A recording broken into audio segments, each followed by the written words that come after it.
Tapi jangan lupa guys, klik tombol subscribe, karena klik tombol subscribe itu gratis. Dengan subscribe kamu support channel ini untuk upload video setiap hari. Ingat, subscribe itu gratis. Gak ada ruginya kamu klik tombol subscribe. Selamat menonton. Yahoo. Lalu kita lanjutkan dengan pembicara ketiga, yaitu Profesor Dr. Bagirmanan. Kami persilahkan, Prof.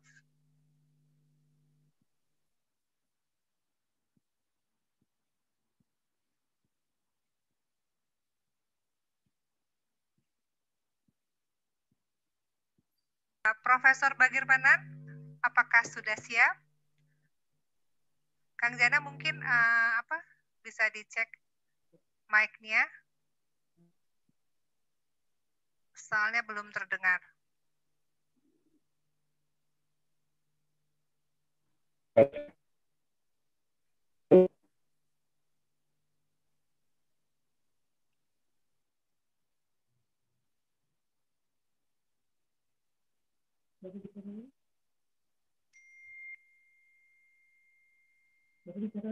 Ada suaranya?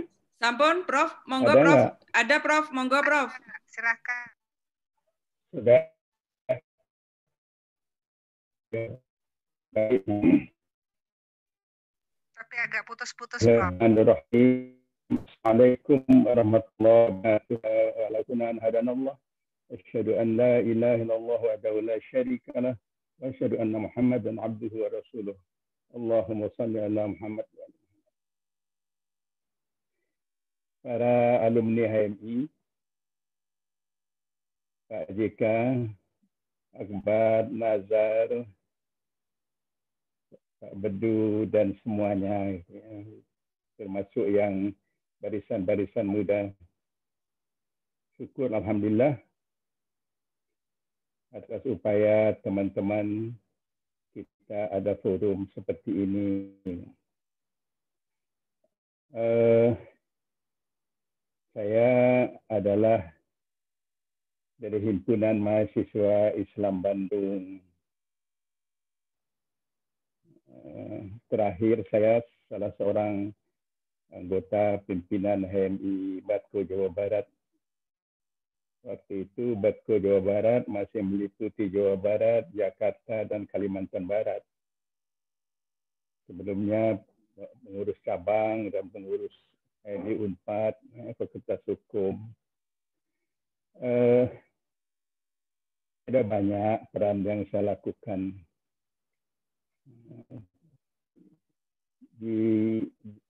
Ketika ada Kesatuan Aksi Mahasiswa Indonesia, saya adalah yang mewakili HMI di Kesatuan Aksi Mahasiswa Indonesia di Bandung, Konsulat Bandung.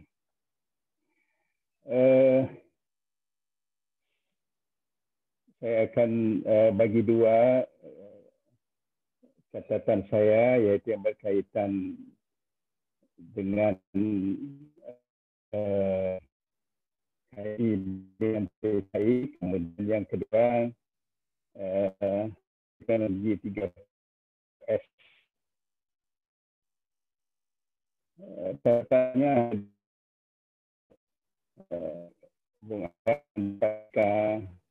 mengapa kok HMI yang dijadikan sasaran ujung tombak yang diganyang oleh PKI? Tidak semata-mata karena kita itu dianggap sebagai yang tidak punya orang tua dan sebagainya. Ini sesuai dengan doktrin komunis bahwa penghancuran satu persatu lawan itu adalah dimulai dari yang terlemah. Mereka menganggap bahwa itu HMI adalah titik yang terlemah. Tetapi titik yang terlemah itu yang sangat konsisten menyuarakan anti komunis. Jadi itu mengapa. Tapi PKI sendiri keliru dalam perjalanan lebih lanjut ketika G30S PKI yang mereka hantam duluan adalah TNI. Justru itu barisan terkuat anti komunis di Indonesia. Itulah sebabnya mereka hancur. Karena tesis-tesisnya dia lakukan tidak keduaan sendiri. Dan itu memang cara kerja PKI, cara kerja komunis yang halalkan segala cara. The end justifies the means. Sebaliknya, mengapa himpunan mahasiswa Islam begitu konsekuen, begitu konsisten anti komunis? Tadi sudah dikatakan ada 5 sebab-sebabnya. Tapi saya ingin menyampaikan 2 atau 3 hal. Pertama, mengapa kita anti komunis? Ada hal yang sangat mendasar masyarakat berbangsa dan bernegara dan kepercayaan pribadi kita. Itu pertama, komunisme itu ada satu dasar. Undang-undang dasarnya dengan tegas mengatakan tatanan pemerintahan komunis itu adalah berdasarkan kediktaturan proletariat. Kediktaturan berarti dia menentang demokrasi.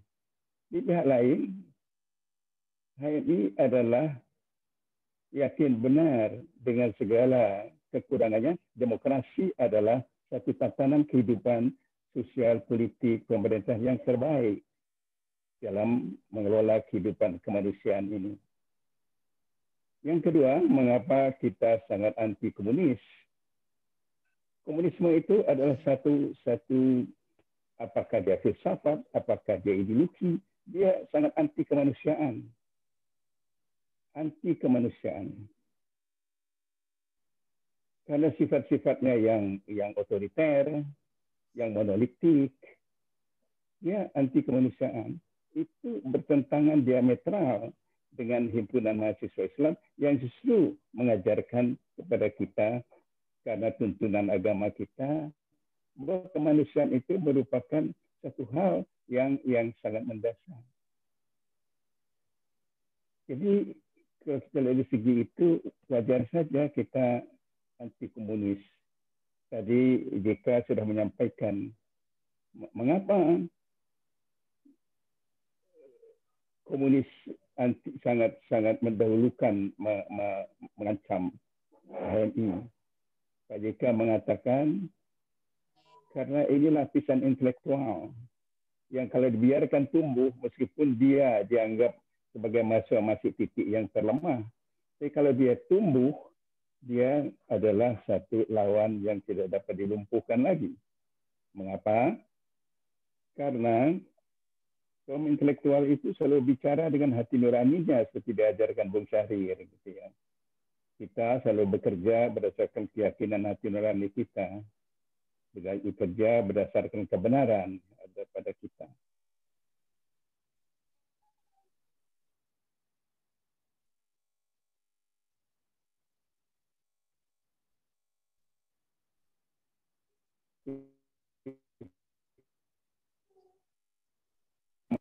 Suaranya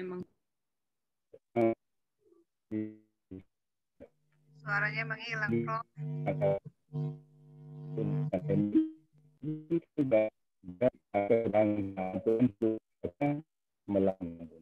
Lakukan lagi.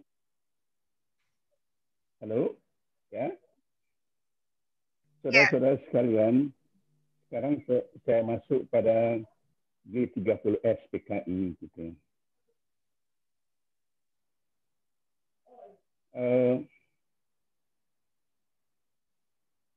Ada pada hari-hari ini ada beberapa isu ketika atau setiap kali kita mengenang peristiwa G30S PKI itu. Tapi ada satu sikap moral yang saya sangat kagumi itu. Yaitu saya baca dari buku yang ditulis oleh Ani Abdurrahman. Mohon maaf kalau namanya tidak persis, tapi Aninya persis. Ani Abdurrahman. Seorang psikolog. Adiknya Jenderal Agus Wijoyo. Mereka adalah putra-putrinya Jenderal Sutoyo yang dibunuh oleh PKI pada peristiwa G30S PKI itu. Pada waktu itu, Ibu Ani masih berusia 16 tahun. Pada bagian akhir dari bukunya itu mengenang kehidupan bersama almarhum Pak Sutoyo, beliau mengatakan bahwa kita maafkan, tapi tidak kita lupakan. Ya, segala kepahitan kita menghadapi PKI pada waktu itu, ya kita maafkan. Tapi kita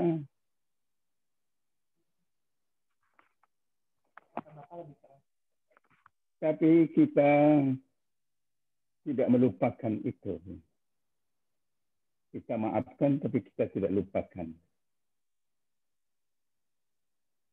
Sebab ini bagian dari kehidupan sejarah. Tidak hanya sejarah HMI sebetulnya, tapi sejarah perjalanan bangsa kita.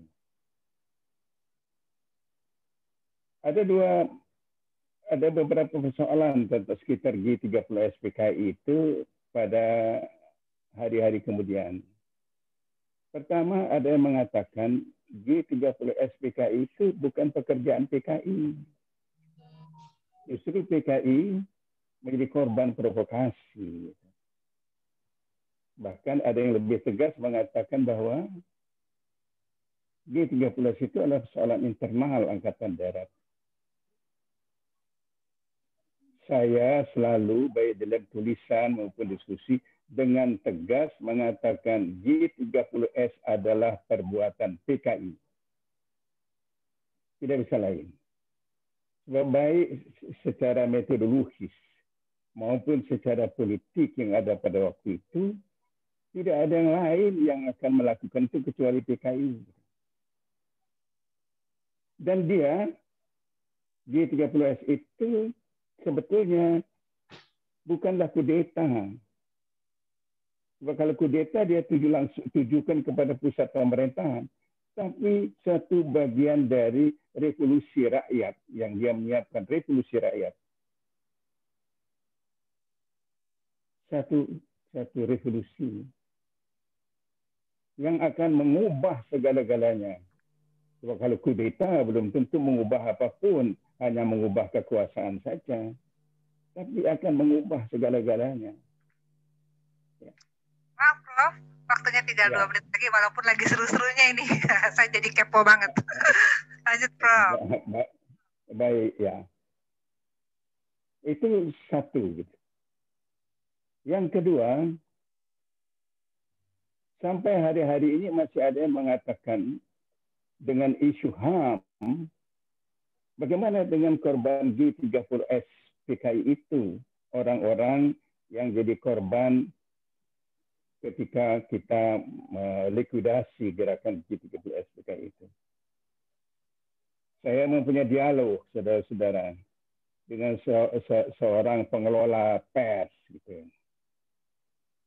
Ketika teman saya itu mengatakan, mempersoalkan itu juga.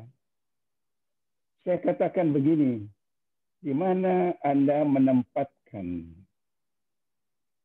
mereka yang jadi korban G30S PKI itu, para perwira tinggi, para perwira yang dalam ketenangan di rumah malam hari, mereka renggut, mereka bunuh, bahkan ada yang ditembak di tempat.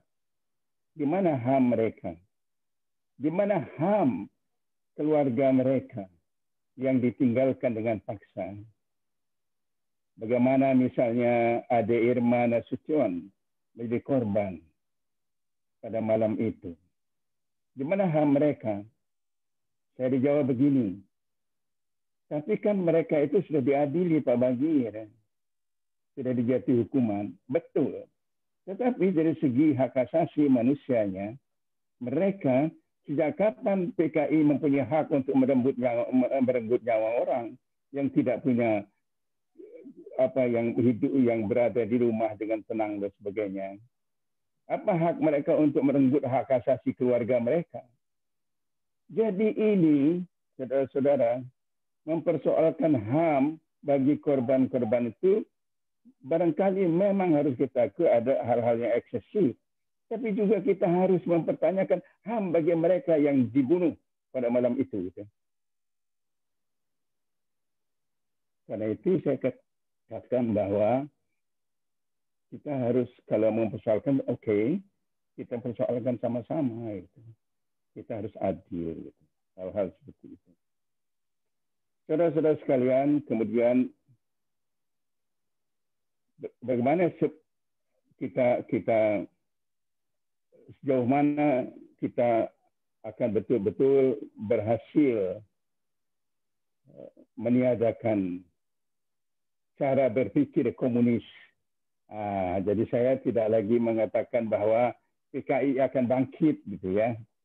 Tapi cara berpikir komunisme itu akan bangkit, gitu ya. Dengan segala metode, dengan segala pemikiran filosofis dan ideologinya itu. Bagaimana tadi Pak JK sudah mengatakan bahwa sebetulnya dari sudut sistem politik, komunisme sudah tidak ada lagi. Sebab tahun 91 dengan hancurnya Uni Soviet dan diikuti oleh semua negara blok timur, maka itu sudah tidak ada lagi. Dari cara kerja komunisme masih ada di beberapa negara, gitu. Yaitu dengan sistem kekuasaan otoriter, dengan sistem kekuasaan yang menindas HAM, masih ada. Gitu. Masih ada. Nah. Sejauh mana kita dapat berhasil betul-betul meniadakan itu? Saya punya cerita lagi ini. Prancis. Semua Anda tahu. Setelah Perang Dunia Kedua, Prancis itu menyelenggarakan pemilihan umum. Dan hampir separuh Majelis Nasional Prancis itu diisi oleh anggota Partai Komunis. Kuat sekali. Termasuk waktu itu yang kuat juga Italia dan komunis negeri Belanda. Kuat sekali. Tapi pada tahun 48, Eropa membentuk yang namanya OECD itu. Kerjasama Ekonomi dan Pembangunan. Pada tahun 48. Dan pada tahun yang sama ada Marshall Plan yang memasukkan miliaran dolar untuk membangun kembali Eropa. Apa yang terjadi pemilihan umum setelah itu, setelah yang pertama setelah perang itu, hampir habis anggota Partai Komunis di Majelis Nasional Prancis, National Assembly Prancis. Mengapa? Karena pulihnya ekonomi, pulihnya kesejahteraan. Karena itu, menurut saya, kalau kita akan meniadakan cara berpikir komunis, cara kerja yang komunistik itu, paling tidak ada dua hal yang kita tidak boleh capai HMI mengerjakannya. Bila perlu kita berhadapan dengan siapapun juga, yaitu pendewasaan demokrasi. Baik dalam arti sebagai mekanisme politik maupun sebagai tatanan sosial. Maupun demokrasi sebagai budaya. Itu harus hidup di dalam diri kita, setiap orang. Dan HMI harus mendidik diri untuk menjadi demokrat sejati. Bung Hatta mengatakan apa ciri demokrasi itu adalah orang-orang yang bertanggung jawab. Mendidik orang bertanggung jawab. Kalau dianggap dari segi individu. Kemudian yang kedua, kalau kita ingin betul-betul meniadakan cara berpikir komunistik itu, yaitu kita betul-betul, seperti dikatakan Akbar Tanjung tadi, adalah melaksanakan Undang-Undang 45. Melaksanakan Pancasila. Apa itu yang paling esensial dilihat dari segi aspek sosial? Yaitu mewujudkan keadilan sosial bagi seluruh rakyat Indonesia. Mewujudkan kesejahteraan umum bagi seluruh rakyat Indonesia. Selama ada kepincangan, banyaknya kemiskinan, yang kaya makin kaya, yang miskin makin miskin, maka propaganda atau cara berkomunisme itu tidak bisa dihindari. Saya dengan segala kerendahan hati mengatakan, saya mempunyai kesan bahwa apa yang kita kerjakan sekarang ini dengan segala hal, dengan segala kesan, tapi kok kita sedikit sekali, termasuk himpunan mahasiswa Islam, bicara tentang keadilan sosial. Sama sekali tidak.